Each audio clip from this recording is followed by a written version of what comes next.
Good morning विद्यार्थी मित्रों। आदर्श बदला सुदर्शन जी द्वारा लिखित कहानी हम देख रहे हैं। इस कहानी के 3 लेक्चर हो चुके हैं।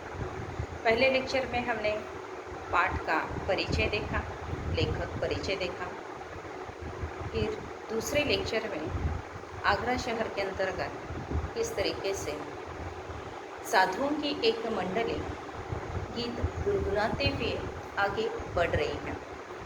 आगे बढ़ते समय उन्हें कुछ पता नहीं है, साधु अपनी ही धुन में गीत गाते हुए रास्ते से गुजर रहे हैं।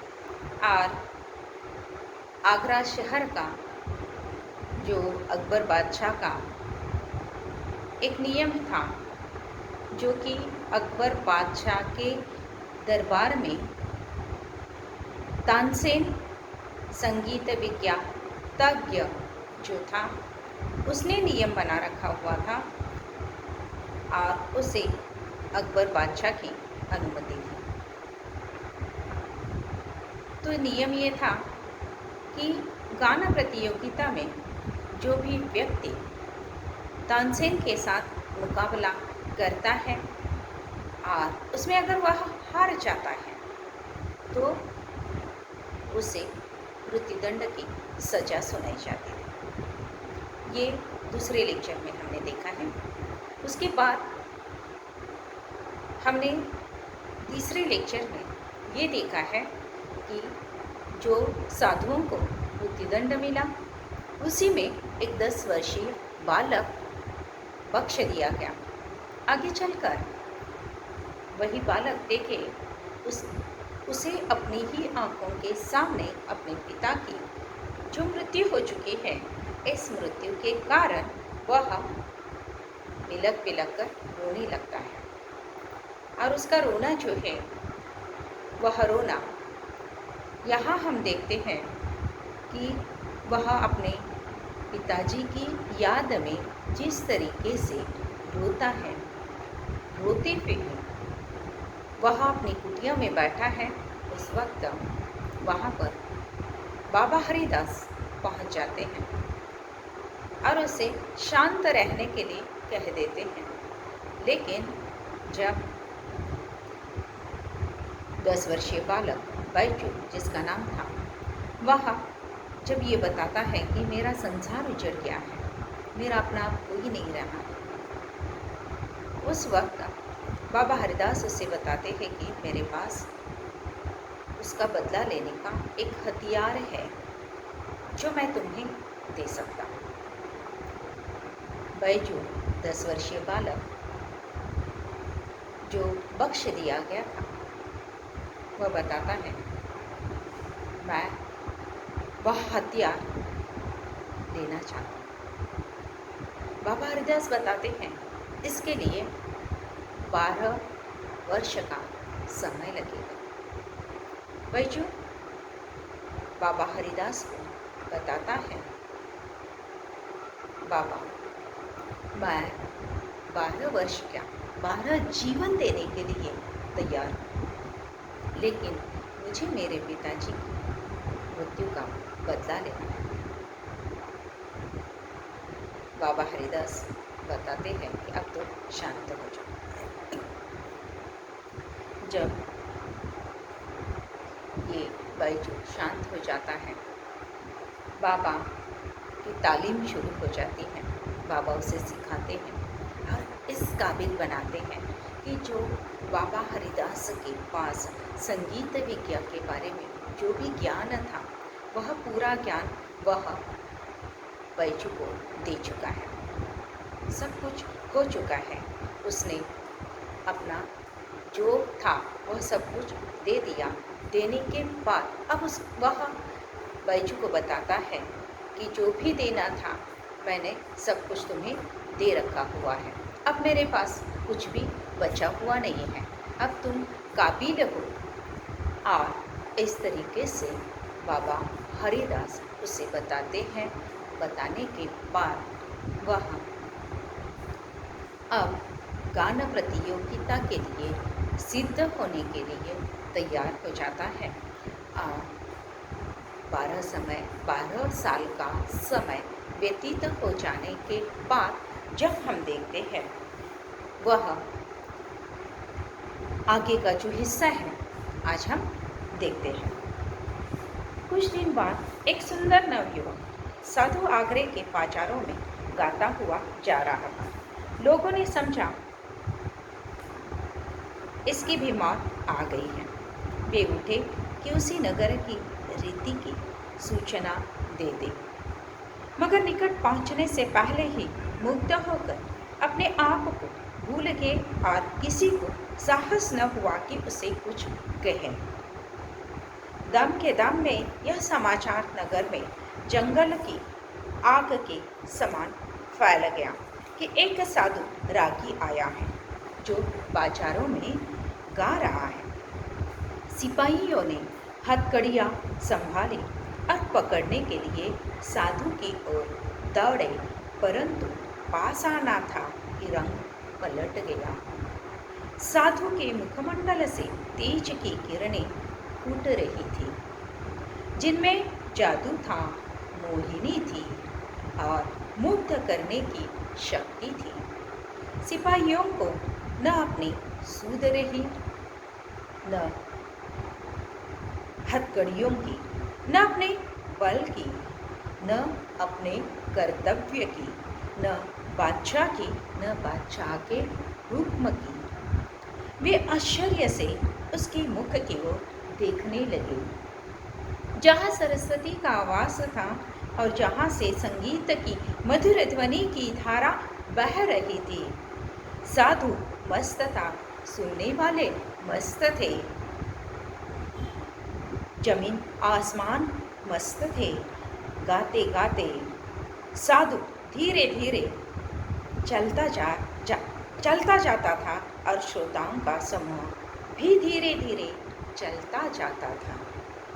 ऐसा मालूम होता था जैसे एक समुद्र है जिसे नवयुवक साधु आवाज़ों की जंजीरें से खींच रहा है और संकेत से अपने साथ साथ आने की प्रेरणा कर रहा है।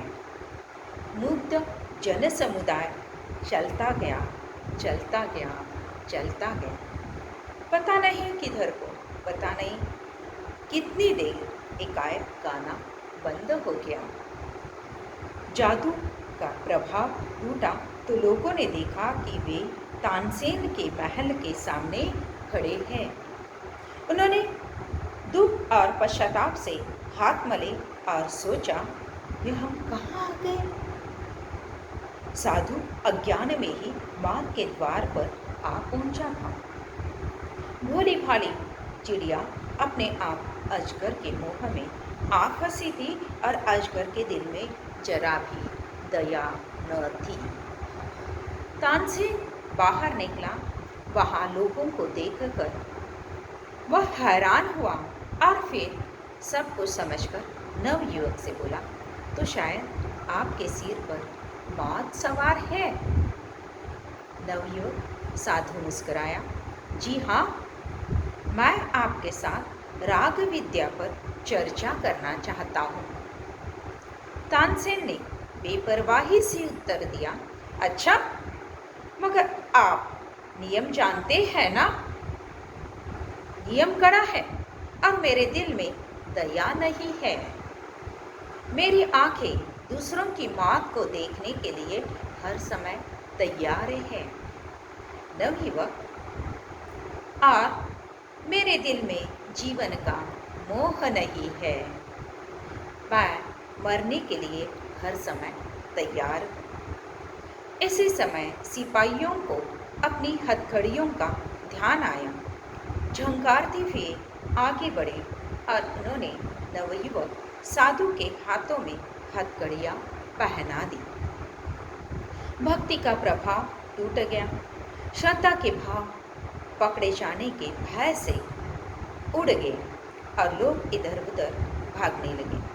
सिपाही कोड़े बरसाने लगे और लोगों के तितर बितर हो जाने के बाद नवयुवक साधु को दरबार की ओर ले चले। दरबार की ओर से शर्तें सुनाई गई। कल प्रातःकाल नगर के बाहर वन में तुम दोनों का गाना युद्ध होगा। अगर तुम हार गए तो तुम्हें मार डालने तक का तानसेन को पूर्ण अधिकार होगा, और अगर तुमने उसे हरा दिया तो उसका जीवन तुम्हारे हाथ में होगा। नौजवान साधु ने शर्तें मंजूर कर ली। दरबार ने आज्ञा दी कि कल प्रातःकाल तक सिपाहियों की रक्षा में रहो। यह नौजवान साधु बैजू बावरा। तो यहाँ पर ये बैजू बावरा राग विद्या पर चर्चा करने के लिए तानसेन के सामने उपस्थित हो चुका है। जिस तरीके से आगरे के शहर में, जैसे उसके पिताजी आगरे के शहर में गाना गाते हुए मृत्युदंड की सजा पा चुके थे, बस उसी तरीके से आज 12 साल के पश्चात बैजू वही बख्श दिया गया छोटा 10 वर्षीय बालक 12 सालों के बाद वही रास्ते से गाना गाते हुए गुजर रहा है। गुजरते समय उसे कुछ सूझ ही नहीं रही है। गीत गाता जा रहा है, गाता जा रहा है। उसके गान में बहुत शक्ति है।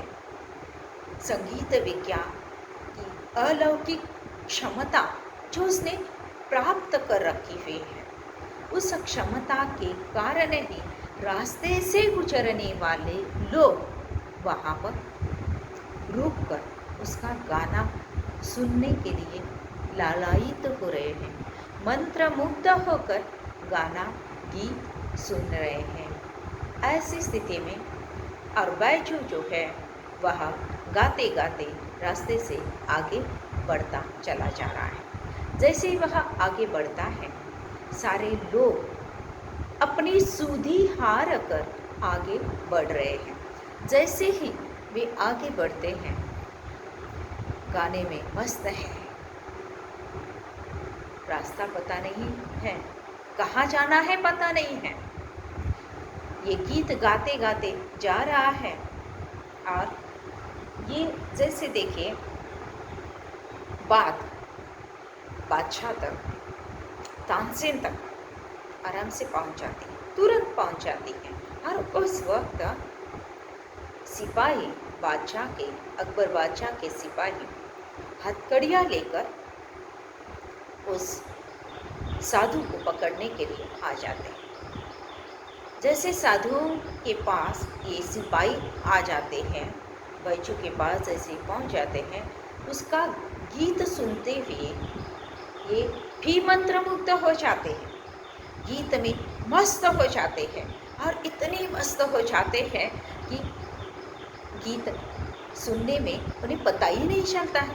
बादशाह ने जो आदेश दिया है, इस साधु को पकड़ना है, पकड़कर दरबार में पेश करना है, सब कुछ भूल जाते हैं। अपने हाथों की हथकड़ियाँ भूल जाते हैं, अपना कर्तव्य, जिस काम के लिए आए हैं, जिम्मेदारी जो है अपने ऊपर है, सब कुछ भूलकर गान में इतने मस्त हो जाते हैं कि बस मंत्रमुग्ध होकर गीत सुनने लगते हैं। और गीत सुन रहे हैं, आगे बढ़ रहे हैं। जैसे ही ये आगे बढ़ते हैं, बढ़ते चले जाते हैं, उन्हें पता ही नहीं चलता है। जहाँ पर आकर ये सारे लोग रुक जाते हैं, वह अकबर बादशाह का दरबार है।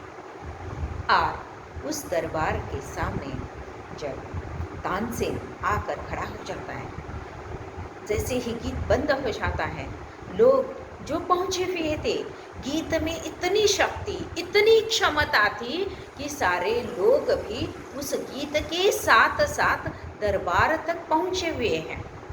और जब गीत रुक जाता है, तब ये अपनी बेसुध हुए जो थे सुधी उन्हें आ जाती है। और देखते हैं तो अकबर बादशाह के दरबार के सामने ये सारे के सारे खड़े हैं। और उस वक्त डर के मारे सारे लोग नगर के तितर बितर हो जाते, इधर उधर चले जाने लगते हैं। और इतने में तानसेन बाहर आता है और तानसेन कहता है कि अच्छा तो तुम हो, मौत तुम्हारे सामने है और तुम यहाँ पर अपनी मौत को पुकारने के लिए पुकारते हुए यहाँ पहुँच गए हो। जैसे उसने कहा है तो शायद आपके सिर पर मौत सवार है। और नवयुवक साधु बैजू वह बता देता है तानसेन को, हाँ, मैं आपके साथ गान विद्या पर चर्चा करना चाहता हूँ। तानसेन कहता है, आपको पता भी है इसकी सजा क्या है? और नियम जो है पता है ना आपको?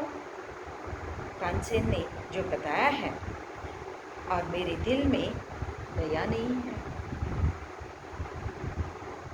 नियम तो बहुत कड़े हैं, मेरे दिल में दया बिल्कुल नहीं है। और मेरी आंखें दूसरों की मौत को देखने के लिए तरसती है। और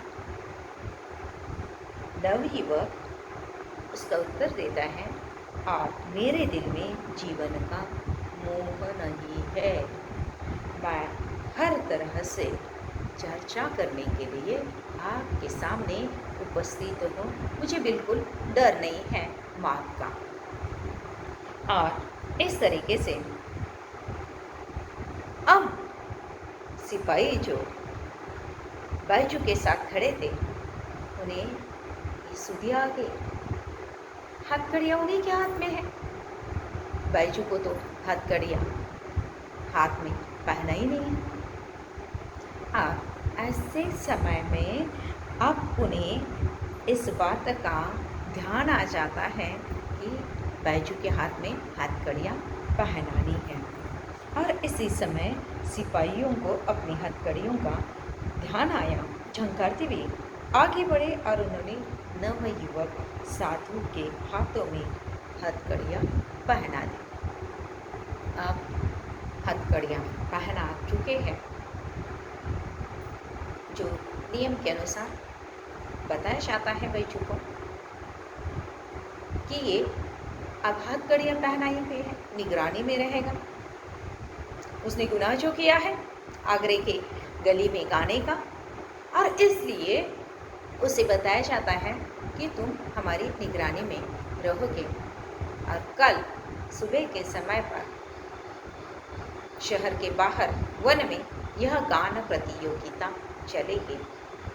उसमें अगर तुम हार जाते हो, अकबर बादशाह उसे बता देते हैं, उसमें अगर तुम हार जाते हो तो तुम्हें मौत की सज़ा निश्चित दी जाएगी।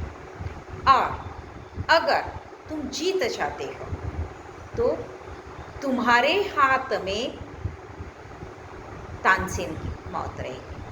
और बैजू इसके लिए तैयार हो जाता है, क्योंकि 12 सालों का समय साधना तपश्चर्या जो उसने की है, वह समय अब उसके सामने आ गया है बदला लेने का। सूरज भगवान की पहली किरण ने आगरे के लोगों को आगरे से बाहर जाते देखा। साधु की प्रार्थना पर सर्वसाधारण को भी उसके जीवन और मृत्यु का तमाशा देखने की आज्ञा दे दी गई। साधु की विद्वत्ता की धाक दूर दूर तक फैल गई थी। जो कभी अकबर की सवारी देखने को भी घर से बाहर आना पसंद नहीं करते थे, आज वे भी नई पगड़ियां बांधकर निकल रहे थे। ऐसा जान पड़ता था कि आज नगर से बाहर वन में नया नगर बस जाने को है। वहाँ जहाँ कनाते लगी थी, कनाते मतलब मोटे कपड़े का पर्दा, जिसे महल बनाने के लिए इस्तेमाल किया जाता है, जहाँ चांदनियाँ तनी थी। चांदनियाँ मतलब शामियाना, शामियाना मतलब मंडप, जहाँ कुर्सियों की कतारें सजी थी। इधर जनता बढ़ रही थी और उद्विग्नता और अधीरता से गान युद्ध के समय की प्रतीक्षा कर रही थी। बालक को प्रातःकाल मिठाई मिलने की आशा दिलाई जाए तो वह रात को कई बार उठ कर देखता है कि अभी सूरज निकला है या नहीं। उसके लिए समय रुक जाता है।